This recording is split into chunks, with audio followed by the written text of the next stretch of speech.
Hi, my name is Rob Wu. I'm the CEO and founder of CauseVox. And I'm super excited today because we have Compassion Services International here today to talk about some of the great work that they're doing for the Ukrainian effort.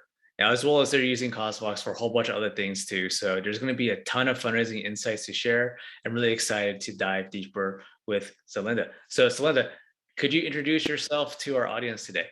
Yes, thanks so much for having me on here. I'm Cylinda Nickel. I'm the executive director of Compassion Services International. That is a mouthful. And we are a nonprofit. We work throughout the world and we help with medical missions, humanitarian aid, disaster relief, and educational projects. And so we love CauseVox. So when I got this email to meet up with you, I was so delighted because you guys are the reason why we can exist. So thank you. Oh, thank you. Actually didn't know that we had such a big part in Yes. CSI, Compassion Yeah. Services International's Yes. work. So thank you for telling me that. So I want to dive first into your experience. So I know you lead up the organization, but how did you get there? Were you a fundraiser before? Kind of talk to us about what your experience and where you came from. Yeah, so that's a great question. I actually I know I don't look it, but I'm 53 years old and I worked the first part of my career, I would say I worked with missionary kids. And so I traveled around the world and helped sustain them and really worked with projects with that. And about 4 years ago, I started helping with Compassion Services International. And it's this nonprofit. And it was funny because my dad was actually on the board and I was always saying, man, he needs so much help. So this is a point to you. Don't ever be like thinking or praying about someone's job and like they need help because you might be the person. So I came on board and it's just been such a challenge in a good way because it's really caused me to just stretch myself and thinking globally about so many needs. But we're just honored to bring hope and help in any way we can to the nations. I would say that every day it makes you extremely grateful for what you have, but in the same token it's just such a responsibility to help your neighbor, which may be across the world, so it's a challenge. Yeah, yeah. One of the reasons why we started CauseVox 12 years ago is because my co-founder Jeff and I, we were going on mission trips for a lot of NGOs. So we're with a whole bunch of organizations to help them stand up their systems, like their IT Right. infrastructure, build a website, or do their marketing strategy. So we spent a lot of time in Uganda and India and also countries in Africa. So I think that's really wonderful to see how, for both of us, we started with, the work itself and transitioned that into something else. So Linda, it sounds like you also wear a lot of different hats. So what's like a typical day for you? Are you doing fundraising? You're doing marketing? You're doing programs? How do you balance all these tasks? Wow, so I really do all of that. And you're like making my to-do list like mentally like get checked off. But I do a lot of those things. We try to keep our office staff extremely low so that our percentage obviously can go more towards the things that we're raising money for. And we're very cognizant of that.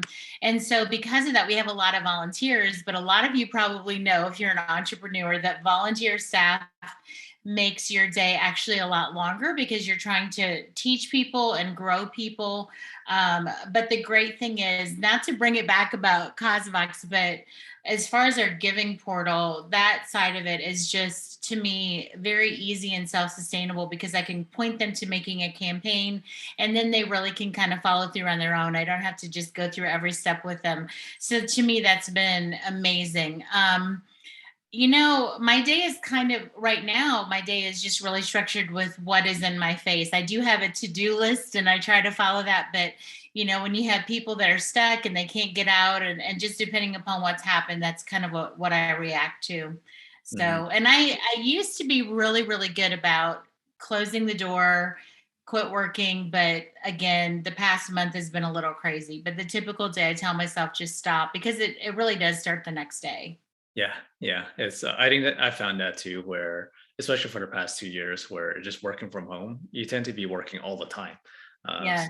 but having self care and making sure that you have some time to decompress and then tackle again. Having that rest period is really important. So it sounds like you're in charge of a lot of different things, fundraising being a big component as well. I'd love to learn, what is your number one fundraising hack that you have for other nonprofits? Wow. So this might seem very, very strange to you, but I would say growing your email list is a big component of what I try to do. And I do it in a sneaky way. So we are on all social media platforms, but I love to thank people for following them and saying, you know what, we would love to stay in touch in a more personal way. And if you can send me your email address, we would love to send you updates or things that you can get involved in. And they feel somehow when you reach out to them at a personal level that, sure, I'll give you my email address. So we're steadily trying to build our donors email list, and you can get that also through CauseVox. Thankfully, you can just download when they're giving to a campaign. So easy to make a spreadsheet. But that way you're in control of it. I think that we're so geared right now to go to social media that we don't realize we're really not in control of that. And just because you posted something doesn't even mean the people that follow you are seeing it. It is all based on algorithms. So when you say an email, we think of it like, so it's like an antiquated system. However, you are probably going to be seen on an email versus a social media format, because just the way the algorithms are now. Mhm. So I would say that's a little tip and a hack that I have, just updating them and then providing something for them like a service. And then when they think of you, when they're donating, they're also going to think of you. For example, the Ukrainian effort that we have right now. Obviously, we want people to donate because we have teams going in, we're trying to get food in, humanitarian aid. But we want to provide a service to people as well. So we're providing prayer tools as to how churches and schools can come alongside and pray. We're providing businesses with a sheet like, how can our business be involved? So we're providing tools that are free to them. But then when they think of Ukraine, they think of Compassion Services International. It's not just a money grab. So you got to come with the left and the right jab to get someone really knocked out. And we want them to be knocked out about Compassion Services. Mhm. So I would say just a multi-prong approach. Don't always just come to people with, we want your money, but try to offer them a service as well.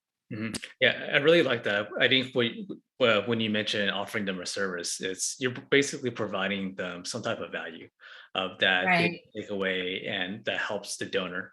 I think a lot of times organizations, when it comes to fundraising, at least, there's a very myopic focus of saying, "Hey, I need to get money. I need to get donations. How do I do it?" But then we never Right. put ourselves in the shoes of a donor or a supporter of what they need. How can I Right. nurture them? How can I provide for them, so that in the future they understand there's value, and they'll be more willing to recur their donation over time or come back and support you for another effort. So Yeah. I love how you're thinking about that in terms of nurturing for donors.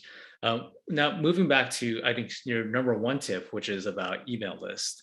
So it sounds like that's your number one metric of success. So the more you grow your email list, the more effort you put into that, the more you see your numbers grow, then the more donations and fundraising success you get. Is that Right. the formula you're following right now?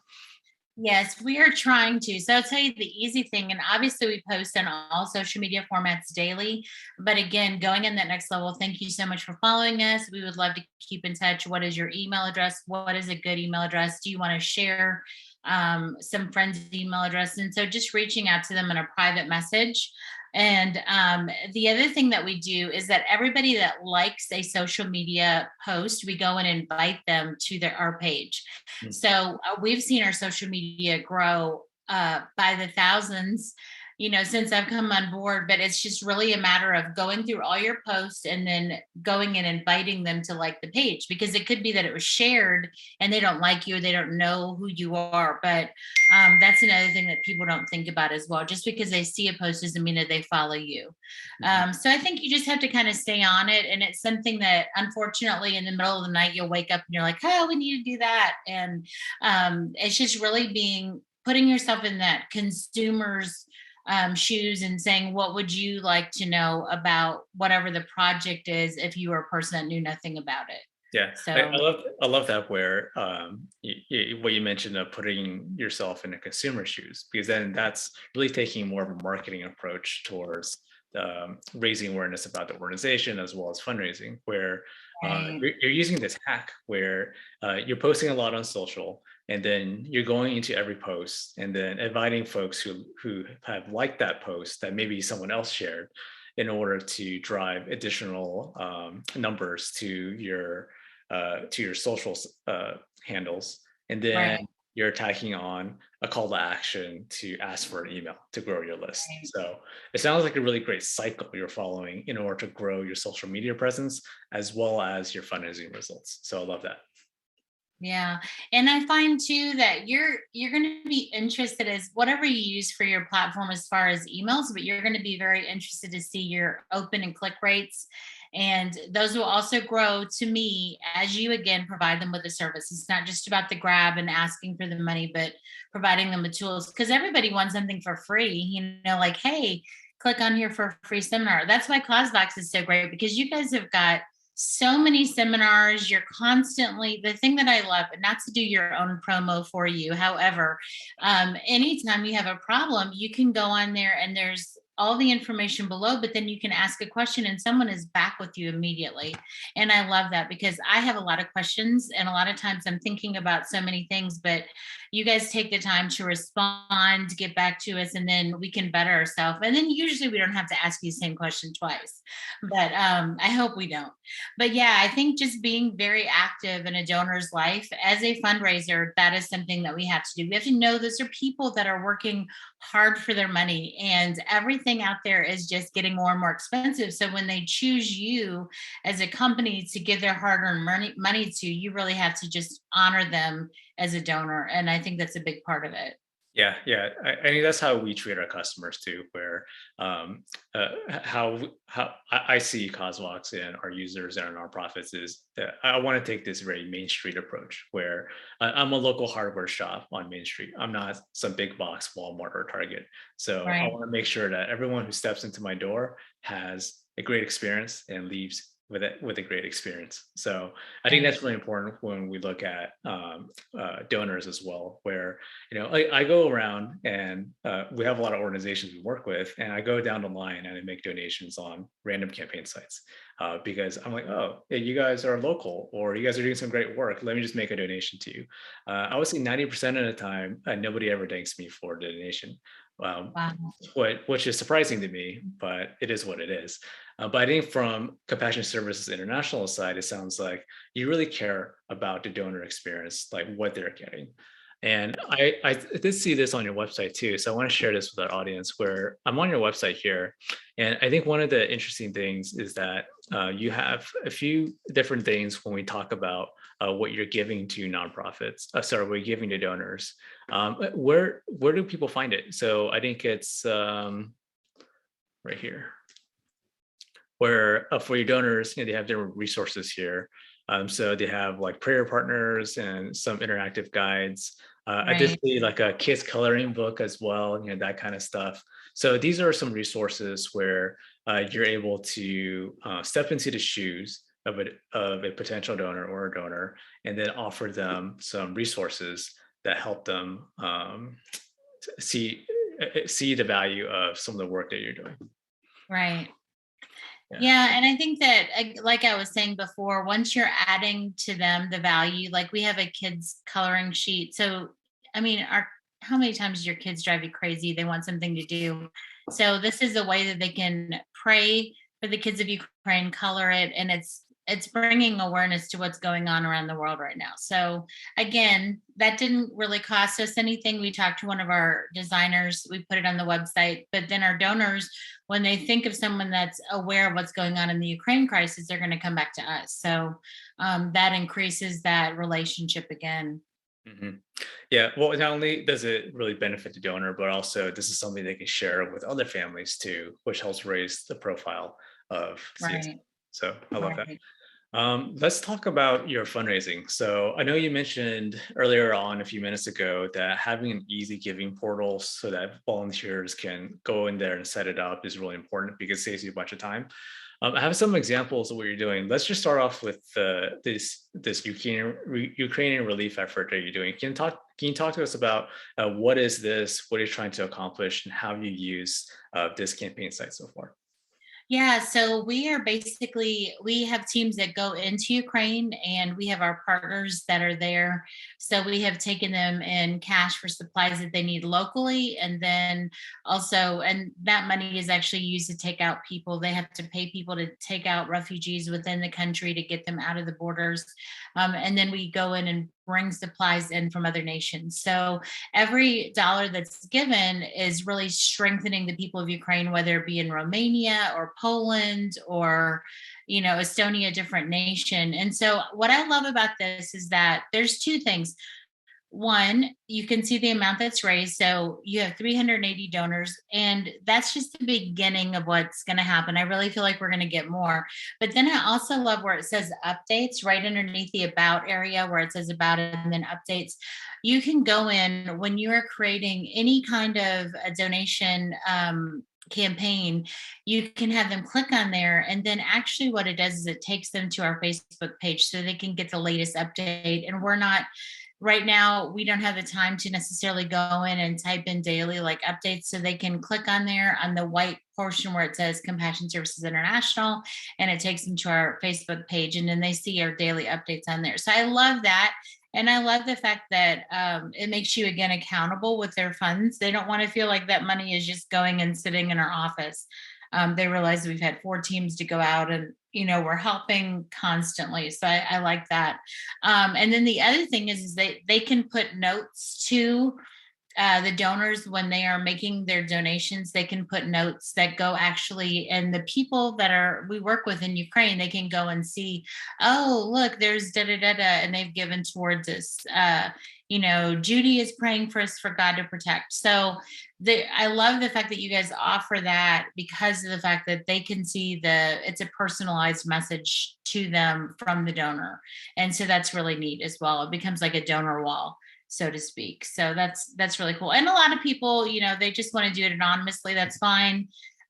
We don't mind if you don't want to share who you are. We'll just take your money and be happy to use it for the effort anyway. So you don't have to put your information if you don't want to. So that's a great thing too. It gives you the option. I know one of the things that we've done in the past is that we've included a video. Like we've had Compassion Sunday, or we'll have different elements where we'll include a video within it. And that helps because of the fact that people love to watch videos. Like it's very one dimensional to just go look at this picture of a girl with a blanket wrapped around her head, but to see her walking down the street with her bags is a whole other thing. So you guys offer that. Just because you don't see that on our page does not mean it's not offered. It just means that Cylinda did not put a video up there. Yeah. So yeah, you can definitely make it look as professional as you want to, or if you don't have the time, like I was when I was creating this, just a picture works as well. Yeah. So I think that flexibility of storytelling seems like it's really important to you, where for some campaigns and forums, you're just using something like a static image, while for other ones, you can include a video if it fits your way of telling a story and your way of communicating with donors. So right. So it sounds like for this, one of the pieces that's really important that has helped with this fundraising campaign is just this ability to list the donors, not only just for other donors so they get excited about it, but really for people on a program side, so Right. they can see and feel the support that they're getting. Yes. So, yeah. Yes. So I think this is amazing where it's helping both audiences, not just for donors. Yeah. So the thing that's amazing about this too is that the people that we still have in Ukraine, they know a lot of these people, so they can see that their friends are actually the ones that are reaching out and helping with that. So it makes it more personalized for them as well. Mm-hmm. Yeah, I really love that.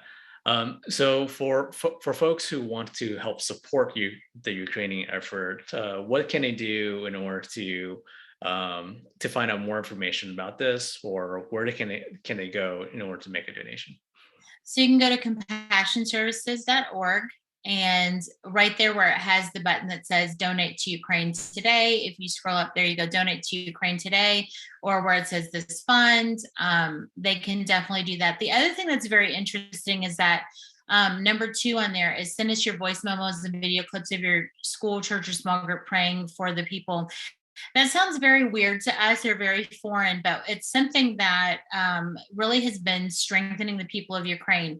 And so what people are doing is they're just voice recording like prayers for them, and we upload it on a WhatsApp. And they have the organization that we work with. All of those people have access to that. So during the night when they're in their bomb shelters and different things, or the subways, they're literally sitting there and playing these prayers of people all the way across the world praying for them, and they're feeling that connection. And it's such a great way to connect, and to just in real time be a part of what's happening. One of the ladies that we work with, she's actually a nurse in the hospital, and she was playing all of those prayers like just on her shift, and it just continuously scrolls for them and continues to play.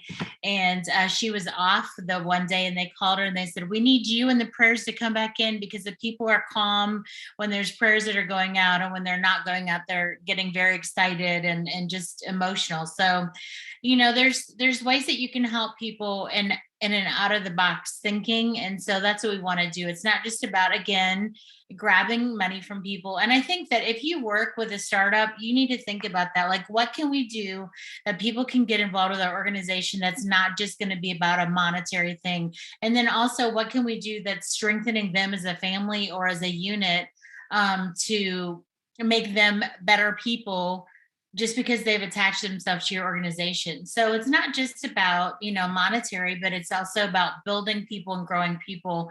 And I think that anytime that we're sending out prayers, whether you believe in prayer or not, or remembering them, that you're really strengthening someone else. So I love that. Actually, I spoke to a group today that was like 75 people that were like leaders of different churches, and they said that they were going to have their groups pray. And so this represents right now, without this other group that I met with today, 10,000 people that are praying for Ukraine. And so, I mean, it takes no effort on our behalf just to remember them and support them. Yeah, I think it's really important where the benefit of what you're doing here is that it connects different audiences directly to the people that you're trying to help.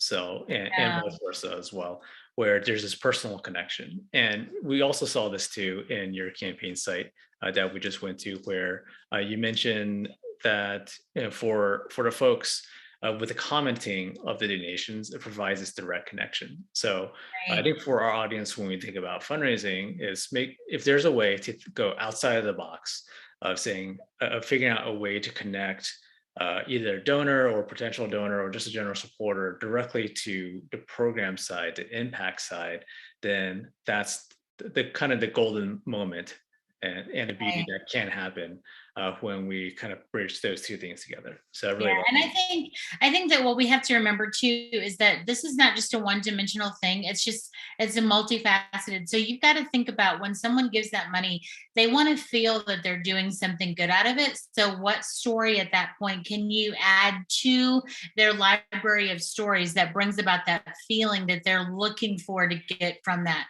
And so if they know, you know what, we went and gave to, and I'll use this as an example, Ukraine, because that's what we've been talking about. But they know that, like, if someone went and delivered food to a family and they noticed that that little girl, even when she was walking from one room to the next, would gather her belongings and put them in her pockets because she didn't know if she was going to be able to stay in that house, even a matter of walking from one room to the next. They get the feeling of being in that room with that little girl and her mom and bringing food, and they went on that journey with you. And so anytime you can bring that donor back to that experience or tell the story sells the need. So really, when you're a fundraiser, you're not a fundraiser, you're a storyteller, because they're going to attach to the story and then go back to the need. They're going to be like, oh, who was it that was talking about that little girl that was carrying her toys from room to room? Oh yeah, it was compassion services. So let me go back to them because they're actually in the houses and giving food to the people. So try to think you're not just a dog groomer per se. If you're raising money for your dog grooming business, you're not just a dog groomer, you're selling that experience of how great you feel when your dog comes in the house after being at grooming and hugs you and whatever. So you got to sell an experience. Mhm. I hope Yeah. it doesn't sound like trite, but um, that is what you're doing. I mean, you're selling that experience to people.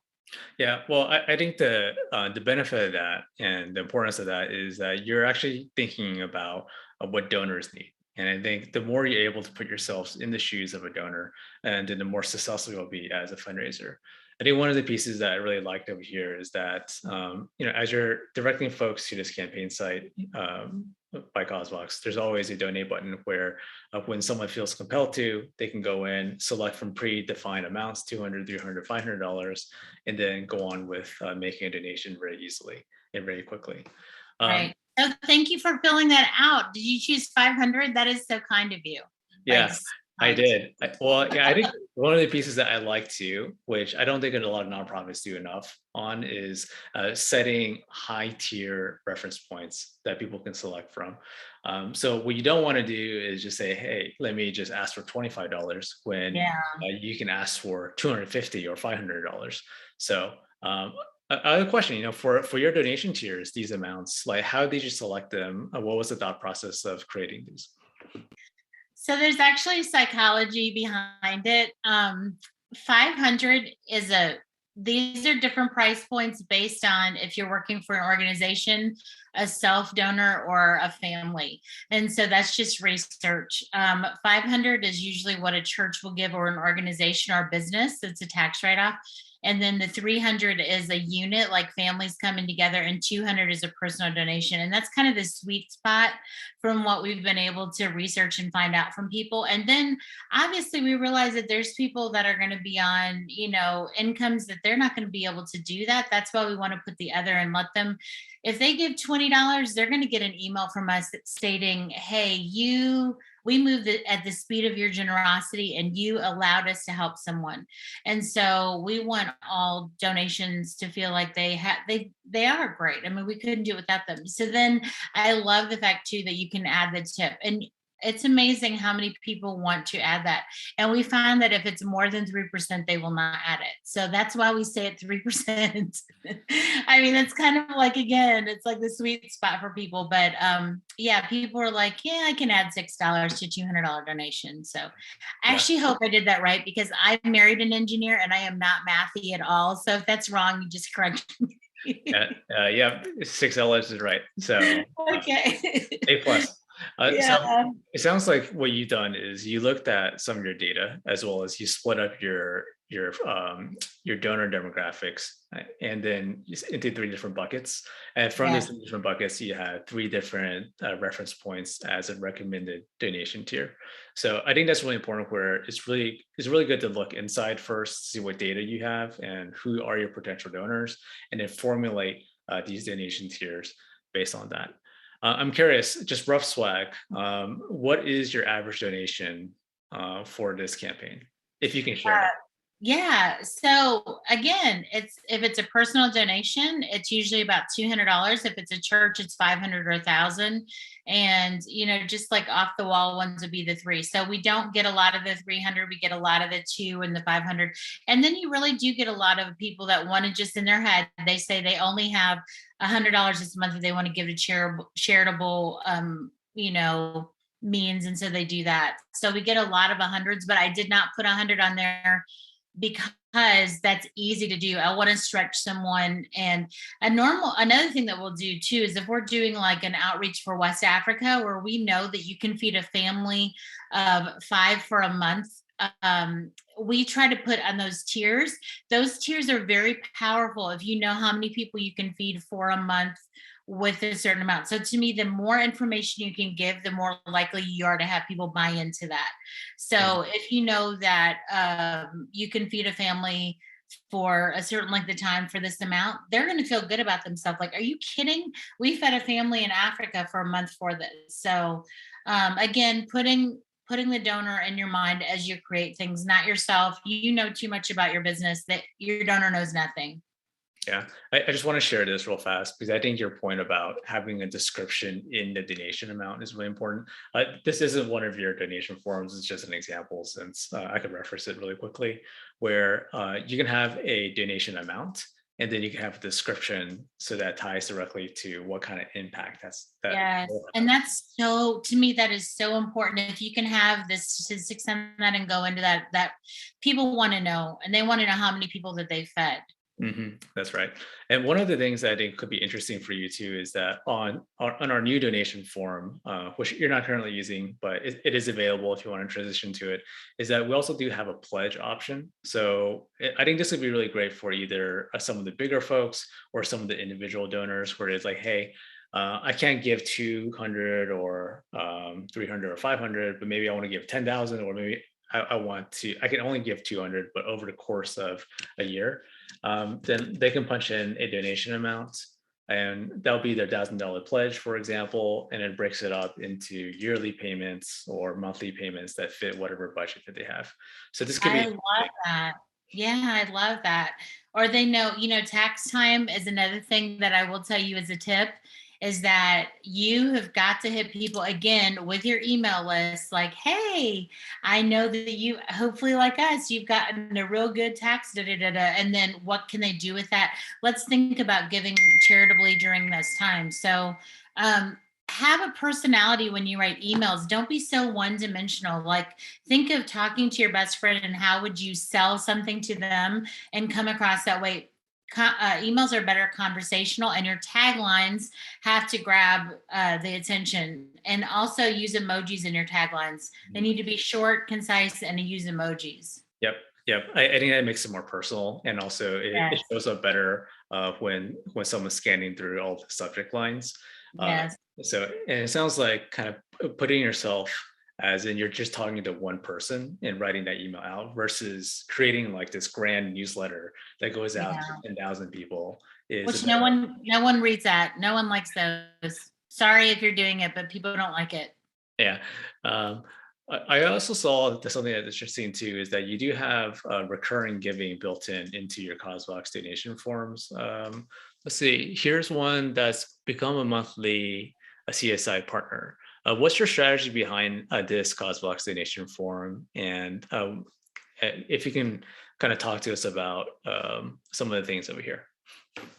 Yeah, so that's really important because we want to have monthly donors per se, but we don't want to call them that. So we just say monthly recurring, which you all have already. And then we talk about like $1 a day. Anybody can afford $1 a day. And then when I start thinking about it, like, oh, it's just $1 a day or 250 a day or $5 a day, I can do that. I'm not going to go get Starbucks, so I'll just put it in here. So just again, making it bite sized for people.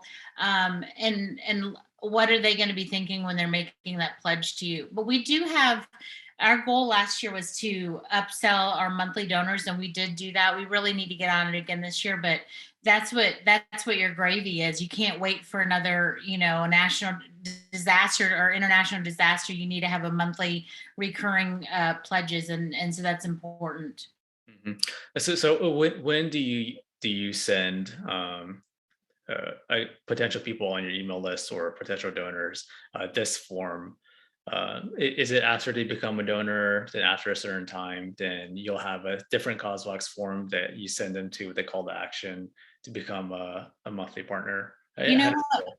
when we go speak out, I always push people to this form, and we'll have people that'll sign up at that time to become, and really it's like a friend of CSI. But then also, like on our landing page, on our first page, is like sponsors monthly, and it goes directly to this. So, and then some people, which we have taken off now for a lot of our causes, hit the monthly recurring accidentally. So because people were doing that, and then they call back and they're like, I don't want to give to tornado relief every month. I was doing it 1 month. And we're like, we are so sorry. Go in and refund it, and then, disable their monthly recurring. So really, unless it's something like this, we try not to do it recurring, just because people more oftentimes than once, they don't want to keep giving monthly. It was a mistake. And I Mhm. don't know if other people have said that or not, but that's just kind of what we found with what we do. Yeah, so it sounds like you're able to really just customize each form really well. Yes. If you want to do Yeah. monthly recurring, then you can enable that option on CauseVox. Or if you don't want to, then it'll just show one time. So it gives you that flexibility when you're going out there. You also have a ton of other forms too on our platform. You have Madagascar, Cyclone Relief, and then the endowment campaign. So broadly speaking, it sounds like you had different donation forms and pages for different causes, which allows you to keep everything separate as well as to keep things very tailored to each individual effort. Yeah. Yeah, so that really helps our back office. We have four main funds, and then we have a what's needed most category. But we can see really quickly like what's come in for Madagascar by just looking at the totals, and it kind of helps us keep up on our side. Like donors, we don't share necessarily. There's some funds that are not going to pull in a lot of people. Like when you go on CNN, you don't hear anything about Madagascar, so they're not going to be giving a lot to that, and so we don't keep up with the total. And that is something that is customizable coming soon, right, to CauseVox near you. It'll be customizable, so if you can show your total or not. But we have different giving, I guess you would say, campaigns based on needs that come to us. Yeah. Yeah, Yeah. we love that. Yeah, so I really love the aspect of how you're using CauseVox for different campaigns, for different forms, and that helps with not only the customization of the fundraising initiative, but then also the reporting of it. So you can easily just scan through and see, okay, this form has raised this amount, or this campaign has raised this amount. So Right. keeps your reporting very nice and clean. Another aspect that I really like about it too is that we give you all the donor data. So you can Yes. actually go out there and have the email addresses, so it builds your list and helps you grow your fundraising. Yeah, and send them customized like thank you videos. So we do that at different times during campaigns. We'll pull out our data, send them a thank you or an update video, and that's easy to do. And it costs us nothing, but it makes them feel connected to you again. Yeah, yeah, Like you've that got to personal. thank people. You have got to thank people. We have Right. a tier system of like they get a postcard or a letter or a email based on what they've given.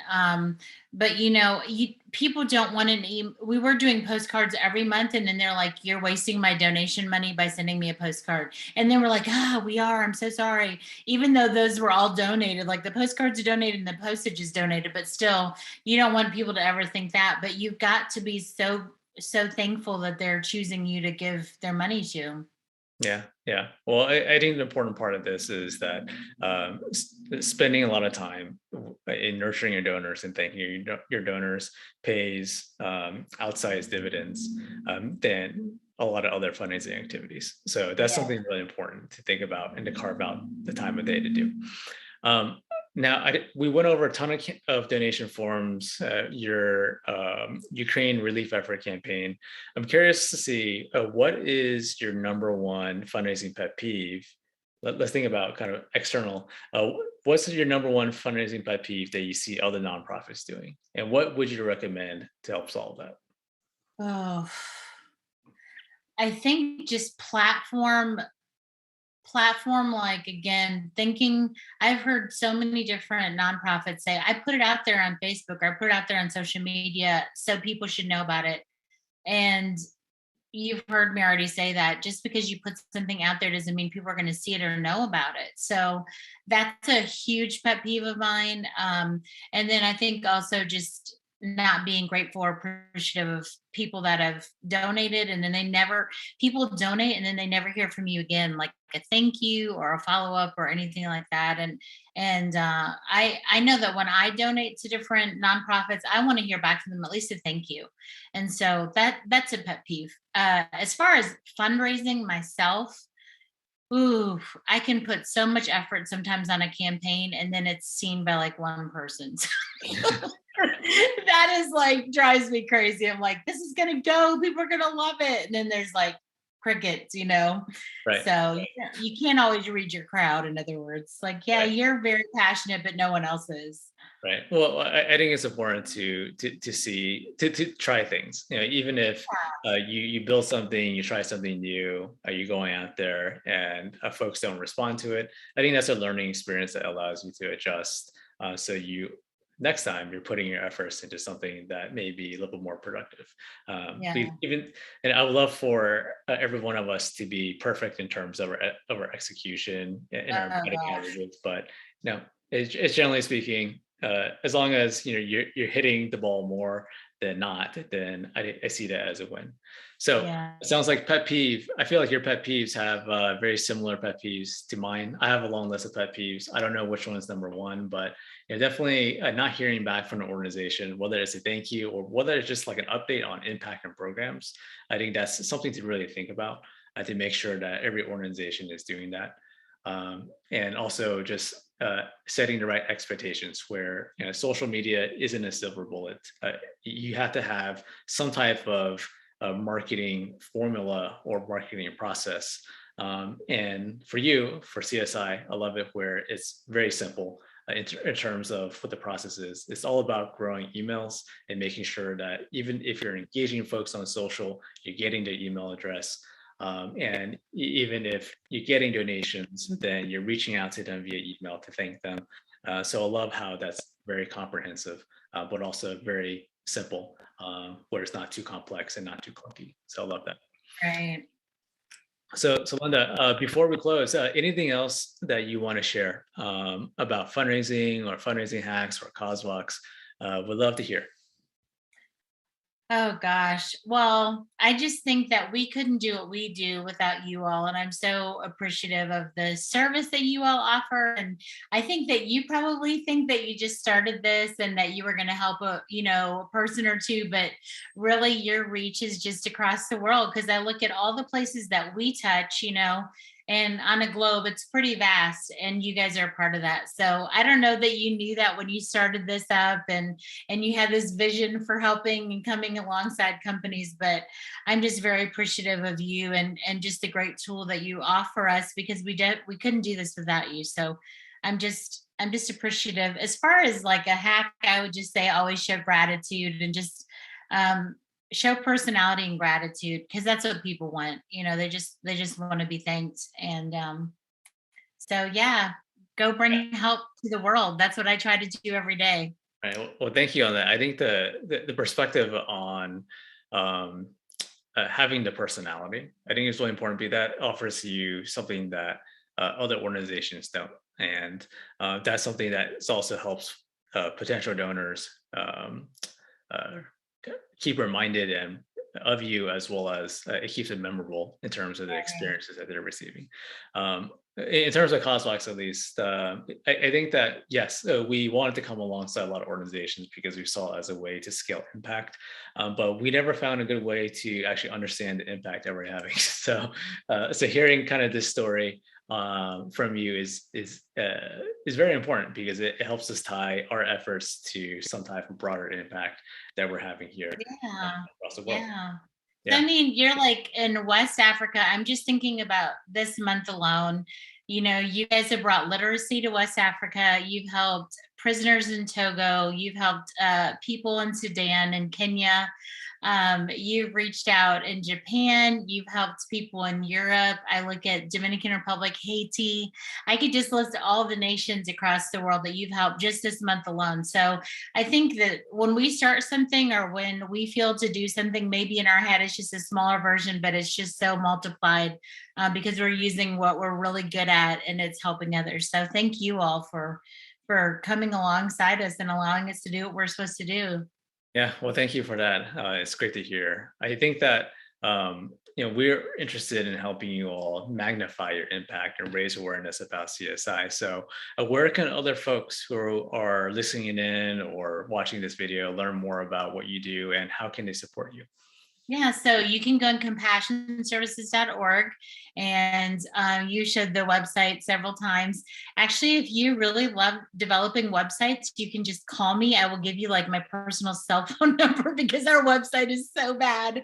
But yeah, so compassionservices.org, and anything that you have questions, you can always email me or text me, not in the middle of the night, but any other time. But we're just happy to do what we can to try to help the world.